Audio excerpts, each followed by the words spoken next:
Pues bueno, la conferencia ha ido francamente bien, ha sido creo que muy dinámica, muy ágil en la presentación y yo creo que hemos dado todas las perspectivas, cada uno de los ponentes, de cómo veíamos desde nuestra actividad, cómo veíamos cada uno de los puntos que hemos tratado, ¿no? Sobre la inversión, sobre los equipos, sobre las personas. Ha estado una conferencia muy dinámica. Nos hubiera gustado más tiempo para más participación del público, pero lo hemos comido casi todo en las presentaciones y ha habido poca pregunta, yo creo. Hombre, yo creo que tiene la importancia de dar a conocer la actividad de los emprendedores, de dar a conocer la actividad de los inversores y de que los emprendedores y los inversores nos podamos conocer y entonces ahí pueda surgir alguna relación de amor, ¿no?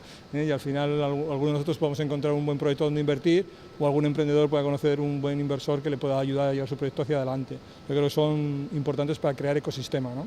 Y que todos los agentes que participamos en la inversión o en la creación de empresas podamos tener puntos de encuentro. Yo creo que está muy bien.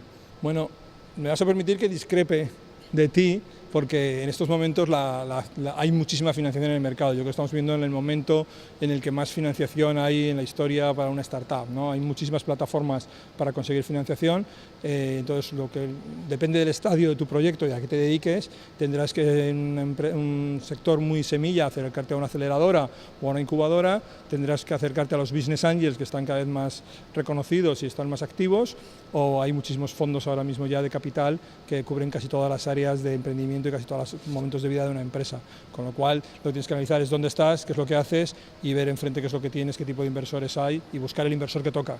Pero ahora mismo los buenos proyectos eligen al inversor, no al revés.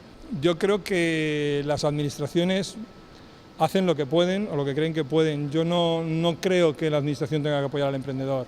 Yo creo que el emprendedor tiene que buscarse la vida, tiene que ir a la calle y buscarse sus clientes, que son los que le van a ayudar. O sea, nadie nos ayuda o nos hace el negocio de una administración, ¿no? No creo que sea necesario la administración pública para esto. Sí que sería muy interesante que estuviera alineada, ¿no? Estuviera alineada y que no fuera una traba en el desarrollo de la empresa, que a veces es lo que puede ocurrir, ¿no? Que lo lance, que nunca se quede parado, que el peor proyecto que es el que no se hace. Entonces siempre el primero tirarse a la piscina y ejecutar y no tener miedo a equivocarse. Las equivocaciones son oportunidades de aprendizaje y seguir adelante, ¿vale? Yo creo que es una de las capacidades que tiene un emprendedor, que es la resiliencia, ¿no? El reponerse de los errores y continuar adelante, pero que nunca deje de hacerlo.